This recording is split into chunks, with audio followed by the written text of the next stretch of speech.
अरे यार आप लोग गजब है, कैसे मंत्री आप लोग को बना चलिए कहाँ भटक गए आप? चलिए जवाब आता नहीं। चलिए गृह विभाग बोलिए। गृह विभाग एक आदमी एक व्यक्ति को संरक्षण दिया जा रहा है। आप अगर जो फिर जिद पर करिएगा तो सदन से बाहर कर देंगे आपको। और एक चीज सुन लीजिए माननीय सदस्य, माननीय मंत्री जी, मैं आपको बता दूं कि जो हम विगत दिनों से देख रहे हैं, ये प्रवृत्ति को बदलना होगा। पिछले कुछ दिनों से मैं ये देख रहा हूं कि सत्ता पक्ष या विपक्ष के माननीय सदस्य हों, वह आसन को किसी न किसी पक्ष की तरफ बेवजह गाइड होने की बात कर रहे हैं। ये सरासर बेबुनियाद और गलत है। आप सभी बड़ी जिम्मेवारी से जुड़े लोग हैं। आसन की विश्वसनीयता पर अकारण टीका टिप्पणी करने से आप सब अपनी विश्वसनीयता खोते हैं। जनता बहुत संवेदनशील और सूक्ष्म समालोचक है।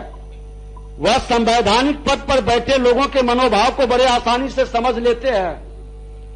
इस तरह की मानसिकता त्याग कर हमें सदन की गरिमा बढ़े, जनता का हित हो, इसके लिए आप अपनी अपनी जिम्मेवारी के प्रति सजग रहें।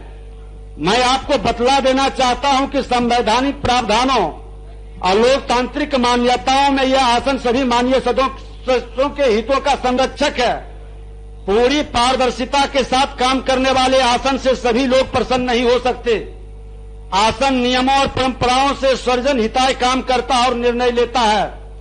किसी पर सदन के अंतर व्यक्तिगत आरोप प्रत्यारोप लगाने के पूर्व पूरी प्रामाणिकता के साथ आप लिखित रूप से आसन को सूचित करें तथा आसन की सहमति पर ही मर्यादित ढंग से अपनी बात को रखें, ताकि जिन पर आप आरोप लगे उन्हें भी अपना लिखित और मौखिक पक्ष रखने का मौका मिले। आसन आप सबसे आग्रह करता है कि सदन में आप संयमित और मर्यादित आचरण करें, ताकि किसी की भावना आपके व्यवहार से आहत न हो, एक बेहतर संदेश जाए। और अंत में माननीय सदस्य कहेंगे कि दबाव और प्रेशर बनाने वाले सदस्य अपने बेहतर छवि को धूमिल करते हैं। ये कार्य कतई नहीं करें। यह याद रखें सभी के लिए कि सभी के लिए जीवन नश्वर है। जिसका जन्म हुआ है उसकी मृत्यु अटल है। जो आए हैं वो जाएंगे। ऐसे में व्यवहार और कार्य हम लोगों को जिंदा रखेगा, ये ध्यान में रखें।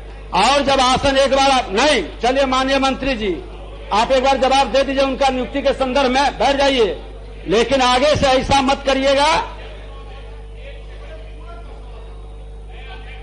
चलिए माननीय मंत्री जी आप बैठ जाइए, आप बैठ जाइए। आप अगर जो फिर जिद पर करिएगा तो सदन से बाहर कर देंगे आपको, बता देते हैं। बैठ जाइए बिंद्रो।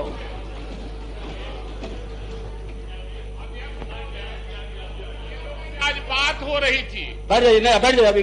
इनको बोलने दीजिए, बैठ जाइए आप। इनका कहने महोदय उनका दे दीजिए, लेकिन आगे से ध्यान रखिए, जब आगे बढ़ जाएंगे तो पीछे नहीं लौटेंगे, ये मत बनाइएगा।